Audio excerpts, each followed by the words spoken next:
Hello guys and welcome to Skynomics academy. Welcome back. और ये हमारा सेकंड पार्ट है, चैप्टर नंबर 3 जो national income and its related aggregate से है। ठीक है, तो ये हम लोगों ने फर्स्ट वाले पार्ट में पढ़ा था क्या कि किस तरीके से हमारा डोमेस्टिक इनकम या नेशनल इनकम या फैक्टर कॉस्ट या मार्केट प्राइस के हिसाब से चेंज होता है हमारा फार्मूला। जैसे GDP at a market price क्या था, NNP eight a market price क्या था, या फैक्टर कॉस्ट क्या था। तो इन सारी चीज़ों को हम लोगों ने फर्स्ट वाले पार्ट में कवर करा था। इस वाले पार्ट में थोड़ा सा हम लोग पहले रिवाइज करेंगे उन सारे कॉन्सेप्ट्स को, और साथ ही साथ हम लोग पढ़ेंगे नॉमिनल जीडीपी क्या होता है, रियल जीडीपी क्या होता है, और जीडीपी डिफ्लेटर क्या होता है, और साथ ही साथ जीडीपी के वेलफेयर से रिलेटेड कि उसका लिमिटेशन क्या होता है और उसका वेलफेयर मतलब एडवांटेज क्या होता है जीडीपी का। अगर कोई कंट्री का जीडीपी बढ़ रहा है, घट रहा है, तो उस तरीके से किस तरीके से वेलफेयर को डील किया जाता है इन इकोनॉमिक्स। ठीक है, तो चलिए इस वीडियो को स्टार्ट करते हैं। और आई होप सो आप लोगों को फिर से बहुत मजा आएगा ये सेकंड वाला वीडियो देख के। इसके बाद हम लोग फोर्थ वाले चैप्टर्स में एंटर करेंगे, जो नेशनल इनकम का जो मेन चैप्टर्स है, जिसमें पूरा न्यूमेरिकल्स वगैरह 3 मेथड बताया गया है, जिसमें कि भाई अब नेशनल इनकम 3 तरीके से निकाला जाता है, प्रोडक्ट मेथड, एक्सपेंडिचर मेथड, और एक मैं बताऊंगा उसी वाले वीडियो में। तो आप लोग बने रहिए हमारी इस वीडियो के साथ, और नेक्स्ट वाले वीडियो, आने वाली वीडियोस को भी अच्छे तरीके से वॉच कीजिएगा, ताकि आप लोगों का कॉन्सेप्ट जो है वो और अच्छे तरीके से इन्हांस हो सके और आप लोग एक इकोनॉमिक्स में एक महारत हासिल कर सकें। ठीक है, तो मेरा ये मोटो रहता है कि आप लोग किस तरीके से इन्हांसमेंट करें अपने स्टडी में खास करके, और अपने आप में भी वो एक एबिलिटी लाइए और कैपेबिलिटी लाइए, ताकि आप लोगों को एक अच्छा रास्ता मिल सके। तो चलिए स्टार्ट करते हैं वीडियो के साथ, और धन्यवाद।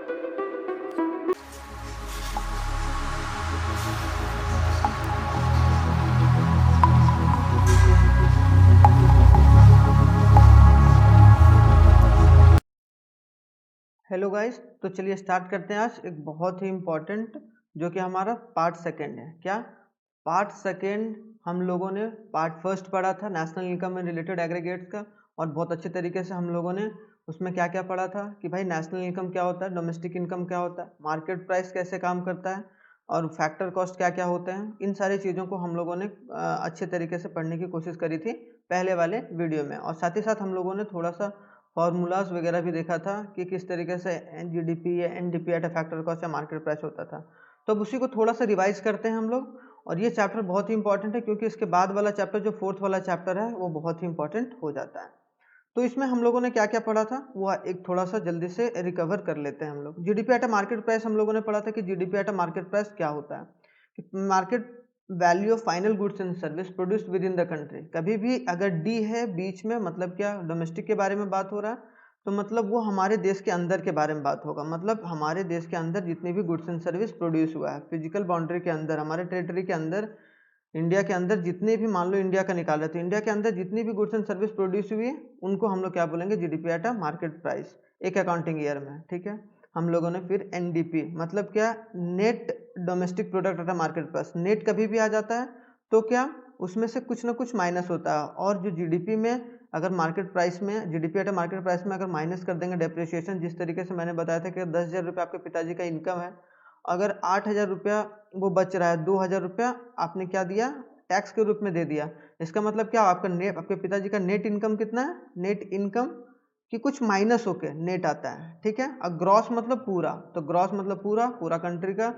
और यहाँ पर क्या, अगर डेप्रिसिएशन, अगर कुछ जो वैल्यू हुआ है, कुछ टूटा होगा, कुछ फूटा होगा, कुछ बर्बाद हुआ होगा, जितने भी गुड्स एंड सर्विस, तो उन सारे का कॉस्ट को अगर माइनस कर देंगे तो मेरा net domestic product at a market price निकल जाएगा। सेम उसी तरीके से ग्रॉस नेशनल प्रोडक्ट, अगर नेशनल आ गया बीच में, मतलब क्या, वो बाहर का आ गया, मतलब क्या, हम लोग दूसरे कंट्री में, हमारे देश के लोग जो दूसरे कंट्री में रहते हैं और वो जो पैसा भारत में भेजते हैं, तो वो आ जाता है net factor income from abroad. NFIA कैसे निकालते थे, एक बार मैं थोड़ा सा ब्रीफली बता देता हूँ कि हमारे देश के लोग चाहे विदेश में रह रहे हो या फिर वो हमारे देश के अंदर रह रहे हो, जितना भी इनकम जनरेट किया गया हमारे देश के लोगों के द्वारा, माइनस जितने भी लोग हमारे देश में, यहाँ पर क्या है, ये हमारे देश में या हमारे देश के लोग हैं, और इसमें जितना भी हमारे देश में फॉरेनर लोग रहते हैं उनका जितना इनकम है जो बाहर अपने दूसरे देशों में भेजते हैं, तो उसको माइनस कर देंगे तो एनएफआईए। तो अगर वो ऐड कर देंगे तो ग्रॉस निकल जाएगा, अगर माइनस कर देंगे तो नेट, कभी भी नेट में माइनस होगा, तो माइनस डेप्रिसिएशन अगर कर देंगे GNP eight a market price में, मतलब ये वाला टोटल निकल जाएगा, gross national product market price minus depreciation कर देंगे तो हमारा क्या निकल जाएगा, वो नेट नेशनल प्रोडक्ट। फिर से मैंने बता दिया है, आप लोग अच्छे तरीके से इस कॉन्सेप्ट को देखना, ठीक है। अब फैक्टर कॉस्ट क्या होता था, इसमें गवर्नमेंट का रोल नहीं होता था ज़्यादातर, तो इसका मतलब नेट इनडायरेक्ट टैक्स माइनस होगा, प्लस होगा सब्सिडी। तो ये बात आप लोगों को पता होना चाहिए, जो नेट इनडायरेक्ट टैक्स हुआ करता था, net indirect tax plus subsidy, तो ये नेट इनडायरेक्ट टैक्स हमारा होता था। तो ये बात आप लोगों को क्लियर हो जाना चाहिए, GDP at a market price. अब क्या, net domestic product at a factor cost, net आ गया तो डेप्रिसिएशन माइनस कर देंगे फैक्टर कॉस्ट से, जो हमारा ऊपर वाला था। मतलब GDP at a factor cost कैसे माइनस करते थे, GDP at a market price में अगर GDP at a market price में डेप्रिसिएशन माइनस कर देते थे तो मेरा क्या आ जाता था, NDP at a market price. Same उसी तरीके से NDP at a factor cost कैसे आएगा, जब GDP at a factor cost minus depreciation करेंगे। क्लियर, ये बात पता होना चाहिए। ग्रॉस फिर आ गया, ग्रॉस का मतलब क्या, पूरा, इसका मतलब एनएफआईए प्लस हो जाएगा, और साथ ही साथ NDP at a factor cost जब माइनस कर देंगे GNP eight a factor cost में डेप्रिसिएशन।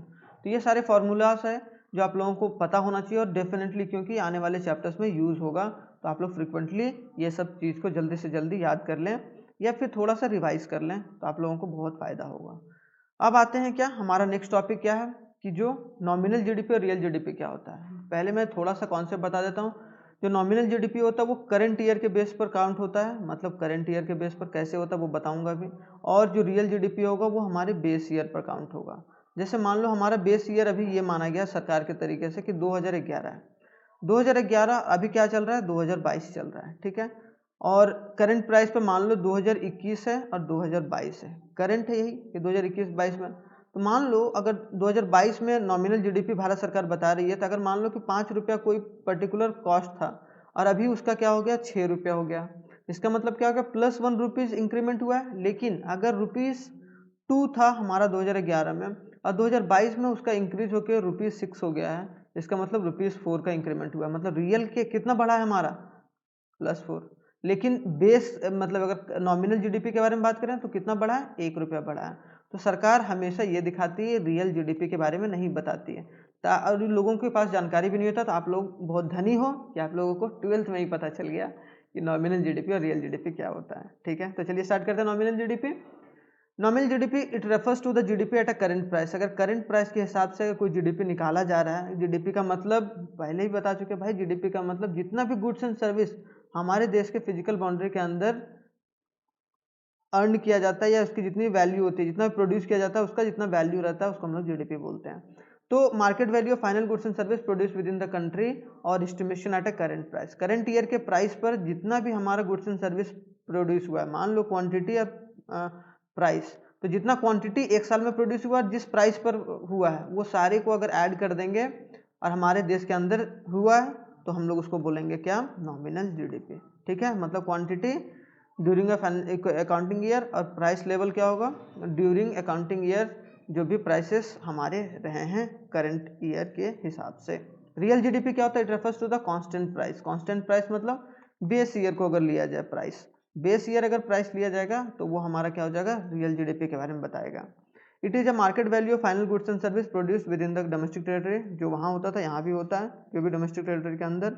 और रियल जीडीपी क्यू मतलब जितना भी क्वांटिटी हुआ है, और प्राइस स्टार क्यों, क्योंकि ड्यूरिंग द बेस ईयर, कि बेस ईयर में कितना प्राइस रहा है, ठीक है। तो इनको अगर कैलकुलेट किया जाएगा तो रियल जीडीपी कहलाएगा, ठीक है। तो आई होप सो यहाँ आप लोगों का क्लियर होगा। अब आते हैं नेक्स्ट वाले पेज पर, हम लोग क्या है भाई आगे थोड़ा सा पढ़ते हैं। अब क्या है, conversion of nominal GDP and real GDP. बहुत ही इंपॉर्टेंट टॉपिक है ये भी। कन्वर्जन किस तरीके से नॉमिनल जीडीपी को रियल जीडीपी में कैसे कन्वर्ट करेंगे। तो अगर नॉमिनल जीडीपी को रियल जीडीपी में कन्वर्ट करना है, तो अगर if the GDP at a current price को अगर डिवाइड करते हैं प्राइस इंडेक्स से, अगर GDP at a current price को डिवाइड करते हैं प्राइस इंडेक्स से, तो हमारा क्या निकल जाएगा, रियल जीडीपी, ठीक है। ये बात आप लोगों को पता होना चाहिए। जैसे मान लो 2011 में हमारे देश का जीडीपी 100 करोड़ था, जितनी भी वैल्यू प्रोड्यूस हुआ है, मतलब इतने करोड़ का गुड्स एंड सर्विस प्रोड्यूस हुआ हमारे इकोनॉमी में। लेकिन 2019 में क्या हो गया, 200 करोड़ हो गया करंट प्राइस के हिसाब से। If the price index rise, कितना किया प्राइस इंडेक्स, 100 से 400, तो क्या हो गया कि हम लोग कन्वर्ट कर सकते हैं, then GDP of a current price converted into a real GDP में कन्वर्ट हो जाएगा। तो ये आप लोग का एक एग्जांपल है। एग्जांपल थोड़ा सा और देख लेते हैं, क्योंकि नॉमिनल जीडीपी और रियल जीडीपी का आ जाता है भाई न्यूमेरिकल, तो न्यूमेरिकल्स आप लोगों को पता होना चाहिए, तो एक मैं बता दे रहा हूँ, साथ ही साथ फॉर्मूला भी बता दूंगा।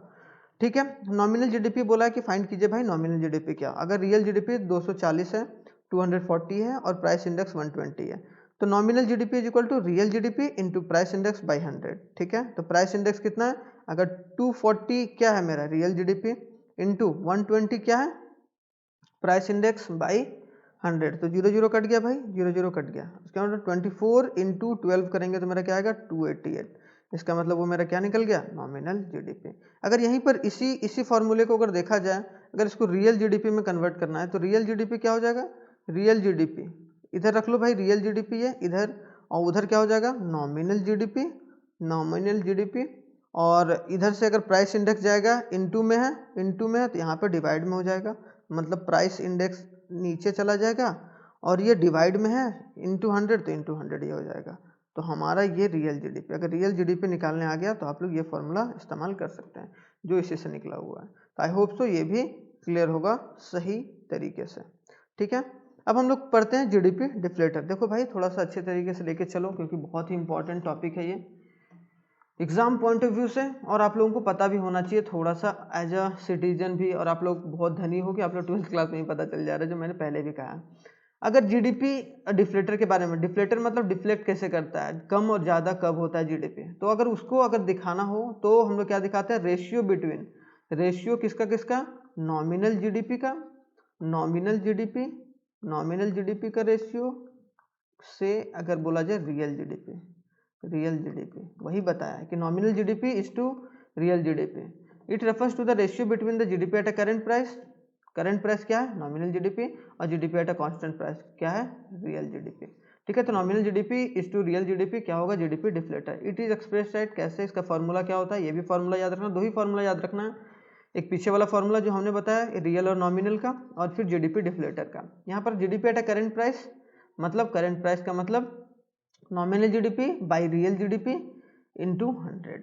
ठीक है, it shows the GDP due to the change in the price level, कि जीडीपी में कितना चेंज हो रहा है प्राइस लेवल के हिसाब से, मतलब मान लो कि 10% प्राइस बढ़ा है, 20% प्राइस बढ़ा है हमारी इकोनॉमी में, 30% प्राइस बढ़ा है, वो चीज़ हमें कहाँ कौन बताता है, जीडीपी डिफ्लेटर। तो ये 1 मार्कर क्वेश्चन है, आप लोगों को पता होना चाहिए कि ये क्या करता है GDP deflator, GDP deflator price level को बताता है कि कितना हमारा प्राइस लेवल बढ़ा है, प्राइस लेवल कितना इंक्रीज हुआ या डिक्रीज हुआ है, प्राइस लेवल कितना इंक्रीज हुआ है या डिक्रीज हुआ है। ठीक है, आई होप सो यहाँ तक क्लियर होगा। अब अगर थोड़ा सा न्यूमेरिकल्स के बारे में, तो रियल जीडीपी मान लो 600 दिया हुआ है, क्या दिया हुआ है 600, और नॉमिनल जीडीपी कितना दिया हुआ है 660, तो क्या यहाँ भी देखो कि रियल कितना बढ़ा है 600 ही है, 600 है, लेकिन नॉमिनल जीडीपी बताएगा सरकार, क्यों, क्योंकि वो थोड़ा सा ज़्यादा जीडीपी बढ़ा है, तो जीडीपी डिफ्लेक्टर कितना हुआ, मतलब प्राइस इंडेक्स क्या रहा है, तो जीडीपी डिफ्लेक्टर का जैसे हम लोगों ने फॉर्मूला करा था nominal GDP by real GDP into 100, nominal GDP कितना है 660 और रियल जीडीपी कितना है 600, और इंटू 100 कर देंगे तो ये क्या आ जाएगा, 2 0 कट गया, और 6 से 11 बार में 110 आ गया, मतलब 110, 100 से कितना ज़्यादा है, 100 से 10 ज़्यादा है, 10 ज़्यादा है ना, इसका मतलब क्या है, it shows the general price increase कितना हुआ है, increase in the general price by 10%, कि 10% से प्राइस बढ़ गया। तो एक नोट का बात है, 1 मार्कर क्वेश्चन बहुत फ्रिक्वेंटली पूछा जाएगा भाई, यहाँ से देख लो एक बार, कभी भी जीडीपी डिफ्लेटर से प्राइस इंडेक्स को, या कंज्यूमर प्राइस इंडेक्स जिसको हम लोग सीपीआई भी बोलते हैं, सीपीआई का full form consumer price index, both दोनों जो इंडिकेट होता है वो प्राइस लेवल बताता है कि चेंज इन प्राइस लेवल कितना हुआ है, लेकिन जो जीडीपी डिफ्लेटर है वो पूरे होल इकोनॉमी के बारे में बताता है, होल इकोनॉमी के बारे में बताता है, ये कोई एक प्रोडक्ट के बारे में नहीं बताएगा। मान लो कि अगर एप्पल है, अब एप्पल का अगर तुम्हें बताना है कि 2011 में क्या प्राइस था और अभी कितना हुआ, तो उसका कितना प्राइस डिफ्लेक्ट हुआ है, तो अगर उसके बारे में जानकारी लेना होगा तो हम लोग सीपीआई इंडेक्स निकालेंगे, मतलब कंज्यूमर प्राइस इंडेक्स, और ये होल इकोनॉमी, मतलब क्या जीडीपी डिफ्लेक्टर होल इकोनॉमी का प्राइस इंडेक्स बताता है और कंज्यूमर दोनों बताता है, लेकिन इसका एक सर्टेन रहता है, मान अभी generally price consumer price index में 448 के आसपास में गुड्स रखा गया है, तो ये 448 मतलब 448 गुड्स का ही प्राइस लेवल बता पाएगा कितना इंक्रीज हुआ कितना डिक्रीज हुआ, और किसी सिंगुलर का भी निकाल सकते हैं कंज्यूमर प्राइस इंडेक्स से, तो ये बात आप लोगों को क्लियर होना चाहिए। ठीक है, अब आगे थोड़ा सा बढ़ लेते हैं, क्या जो बहुत ही लास्ट इंपॉर्टेंट टॉपिक है, जो थ्योरेटिकल पार्ट है, जीडीपी एंड इट्स वेलफेयर। कभी भी जीडीपी और उसका वेलफेयर के बारे में दो चीज़ बहुत क्लियर होता है, क्या, रियल जीडीपी कभी भी क्या रियल फेस बताता है इकोनॉमी का, तो वही बताया कि real GDP is the index of welfare of the people, कि क्या है, कौन सा इंडेक्स है, लोगों का वेलफेयर का इंडेक्स है। It is measured in the terms of availability of goods and service, कि गुड्स हर एक इंसान के पास कितना सामान या कितना गुड्स या कितना सर्विस अवेलेबल है, ठीक है। और increase in the real GDP के बारे में, increase in the level of output, दूसरा पॉइंट क्या, कि अगर इंक्रीज हो रहा है रियल जीडीपी अगर इंक्रीज हो रहा है, इसका मतलब क्या है, इकोनॉमी का आउटपुट भी हमारा इंक्रीज हो रहा है।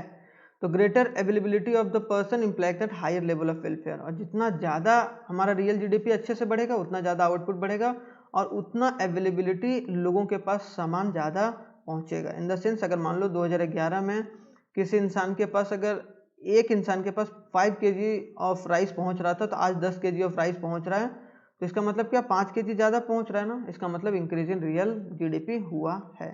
तो ये दोनों पॉइंट आप लोगों को याद रखना है, कभी भी पूछा जाएगा कि real GDP, how real GDP is considered to be as a welfare of the index of the welfare of the people. तो ये बात आप लोगों को पता होना चाहिए। कुछ लिमिटेशन भी है, लिमिटेशन को हम लोग ड्रॉबैक भी बोलते हैं, मतलब कुछ खामियां भी हैं, उस खामियां को देख लेते हैं, ठीक है। डिस्ट्रीब्यूशन ऑफ इनकम, बहुत बारी क्या होता है, बहुत बारी क्या, हमारे देश का एक बहुत बड़ा एग्जाम्पल है, India is a facing situation at a present. अब कौन सा सिचुएशन फेस कर रहा है भाई, यहाँ पर क्या, the distribution of income is unequal.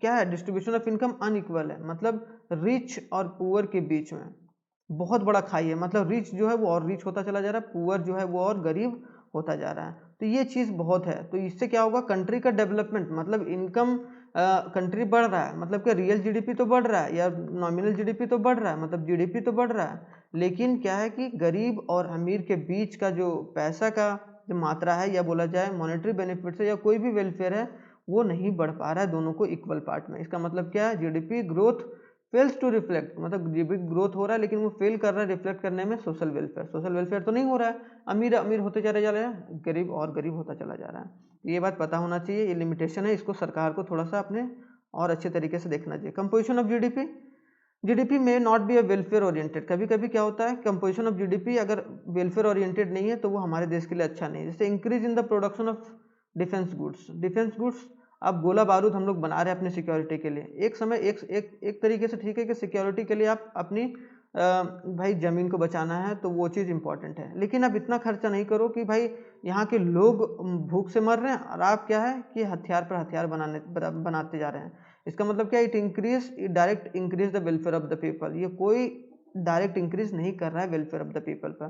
तो ये हमारा कंपोजिशन ऑफ जीडीपी हो गया इसके बारे में। नॉन मॉनेटरी एक्सचेंज, मतलब आज भी रूरल इकोनॉमीज में बार्टर सिस्टम चलता है, मतलब कमोडिटी का कमोडिटी से एक्सचेंज होना, आप लोगों ने पढ़ा होगा बहुत अच्छे तरीके से 10th क्लास में, ठीक है। तो बार्टर सिस्टम आज भी बहुत थोड़ा बहुत हमारे गाँव में है, और payment for the farms labour are often made in the kind of rather than in a cash, कि उन लोगों को कैश में नहीं मिलता है पैसा, बोला जाता है कि भाई आप खेतों में काम कर गए, अब ठीक है प्रोडक्शन होगा तो 20 kg आप चावल ही ले लेना मेरे खेत से। तो इसका मतलब क्या, आज भी नॉन मॉनेटरी एक्सचेंज हो रहा है। जब तक मॉनेटरी एक्सचेंज नहीं होगा तो हमारा जीडीपी नहीं ग्रोथ करेगा, मतलब जब तक खर्चा ज़्यादा नहीं होगा तब तक हमारा इकोनॉमी नहीं बढ़ सकता है। फोर्थ पॉइंट क्या है, एक्सटर्नैलिटीज, मतलब रेफर्स टू द गुड्स और बैड इम्पैक्ट, दोनों इफेक्ट पड़ता है बैड पर। जैसे अब कोई मान लो कि कोई अगर इंडस्ट्री है वो क्या चाह रहा है कि पोल्यूशन, अब पोल्यूशन कर रहा है तो उसका मतलब क्या, उसे ज़्यादा टैक्स भरना चाहिए, इन द सेंस टैक्स भरिए, या फिर आप जो भी गंदा पानी आप सीवेज सिस्टम में छोड़ रहे हो या नदियों में छोड़ रहे हो उनको आप साफ सफाई करो। तो वो क्या होता है, अमीर लोग तो पैसा लेके कमा के चले जाते हैं भाई, और गरीब लोगों का अच्छे तरीके से फैसिलिटेशन प्रोवाइड नहीं होता है। तो ये बात एक नेगेटिव इम्पैक्ट, बहुत पॉजिटिव इम्पैक्ट पड़ता है। एक पॉजिटिव इम्पैक्ट क्या है कि जीडीपी ग्रो कर रहा है, नेगेटिव इम्पैक्ट क्या है, हमारा पॉल्यूशन गंदा हो रहा है। तो एक्सटर्नैलिटीज फैक्टर्स ये सब हमारे देश में हो रहा है या और सारे देश में हो रहा है, तो ये बात आप लोगों को पता होना चाहिए। आई होप सो ये बात यहाँ तक क्लियर होगा।